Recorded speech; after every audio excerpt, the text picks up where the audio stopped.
क्या रहमान बांग्लादेश में हिंदुओं की जिंदगी जमा देना चाहते हैं? क्या रहमान बांग्लादेश में महिलाओं के लिए तमाम मौके जमा देना चाहते हैं? क्या रहमान बांग्लादेश में आजाद सोच को मजहबी कट्टरता के नीचे जमा देना चाहते हैं?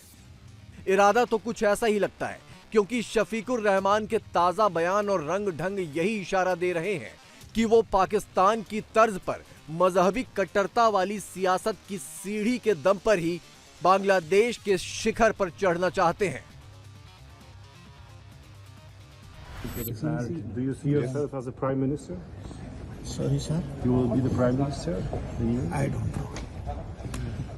Excellency. We have put our trust upon our people. They will give answers. What is your message towards your neighbors? What about your relationship with the neighbors? I will give the message day after tomorrow. Everything for day after tomorrow. No doubt, India is my nearest neighbor. It will be our priority.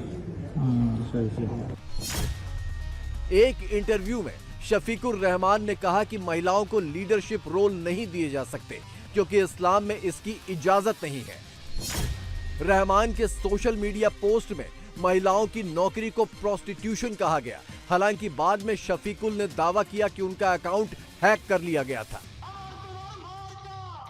Shafiqur Rahman और उनकी party जमाते इस्लामी और इसका Pakistan connection भी समझ लीजिए।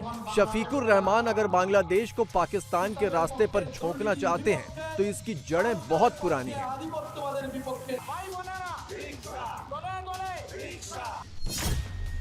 जमाते इस्लामी ने 1971 में बांग्लादेश की आजादी के आंदोलन का विरोध किया था। जमाते इस्लामी ने पाकिस्तानी सेना का साथ दिया था। बांग्लादेश की आजादी के बाद 1972 में जमाते इस्लामी पर पाबंदी लगा दी गई थी। 1979 में इसे जमाते इस्लामी बांग्लादेश के नाम से दोबारा लॉन्च किया गया।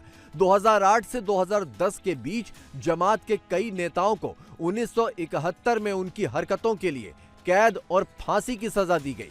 2013 में जमात पर फिर से पाबंदी लगा दी गई, लेकिन मोहम्मद यूनुस की सत्ता आने के बाद 2025 में यह पाबंदी फिर से हटा ली गई।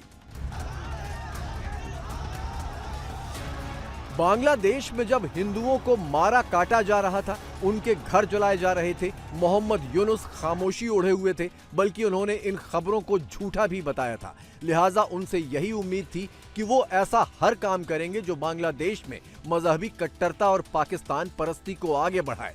शफीकुर रहमान का बांग्लादेश की सियासत में अचानक से यूं छा जाना इसी बड़े प्लान का हिस्सा है। करोड़ों पाकिस्तानियों के दिल के करीब कौन सा इशू है? वो इशू है बांग्लादेश का, जिसका नाम कभी मशरकी पाकिस्तान था। तो पिछली सदी में जब मैं बिल्कुल बच्चा था और होश भी नहीं संभाला था, तो उस वक्त 1971 का वाक़या हुआ और ढाका फॉल जिसे कहते हैं 16 दिसंबर को, और मशरकी पाकिस्तान बांग्लादेश बन गया। पाकिस्तान टूट गया, समझ नहीं आती थी पाकिस्तान क्या चीज़ है और टूटता कैसे है। उसमें इंडिया का नेगेटिव रोल था जिसमें कोई शक नहीं है, उसमें मुक्ति बानी का रोल था जिसमें कोई शक नहीं है। तो जब बड़े मुल्क होते हैं उनमें कोई भाई अगर पीछे है थोड़ा और उसके कुछ मसाइल हैं ज़्यादा, तो उसकी हैंड होल्डिंग करनी चाहिए, उसको आगे बढ़ना चाहिए। पाकिस्तान बांग्लादेश में अपनी एक बेस बनाएगा, ये भी उस खबर में था। फिर उसमें था एक पॉइंट के कुछ एयर डिफेंस रडार सिस्टम जो है पाकिस्तान वो भी बांग्लादेश को देगा या बेचेगा, और बांग्लादेश के साथ फिर इंटेलिजेंस और रिसोर्स शेयरिंग का कोई एग्रीमेंट भी होने जा रहा है, ये भी उस खबर में था। फिर उसमें ये था कि कमर्शियल और इकोनॉमिक कोऑपरेशन पाकिस्तान और बांग्लादेश के दरमियान बढ़ेगा। तो ये जो खबर आई है इससे ये सारी यादें ताज़ा हुई। बांग्लादेश ने पाकिस्तान और कट्टरपंथ की ओर रिवर्स गियर यूं ही नहीं लगा दिया। इसके पीछे मजहबी कट्टरता में अंदर ही अंदर लंबे वक्त से पेट्रोल डाला जा रहा था। जो विद्रोही शेख हसीना सरकार का तख्ता पलट करने में आगे आगे थे, उन्हीं विद्रोहियों के नाम पर बांग्लादेश में हिंदू टारगेट बना लिए गए। ठीक पाकिस्तान की तर्ज पर हिंदू बस्तियों को फूंका जाने लगा और अभी चुनाव के ठीक पहले तक वही हो रहा है। लेकिन बांग्लादेश का नया नवेला दोस्त पाकिस्तान, इसका दोष भी भारत पर ही मढ़ रहा है।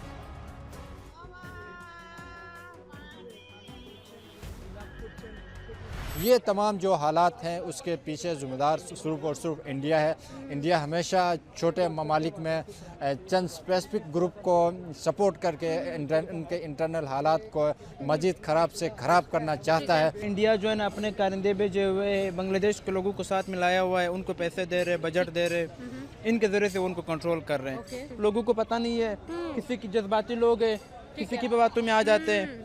अब इंडिया वाले लोग जो हमारे पठानों को बहुत सपोर्ट कर रहे हैं। हम लोग समझते हैं इंडिया जो है ना वो हमारे करीबी दोस्त है, हालांकि इंडिया हमारा दुश्मन है। इंडिया जो है ना अपनी फंडिंग करती है, हमारे मुल्क को कमज़ोर करती है, आर्मी के खिलाफ लोगों को उकसाती है।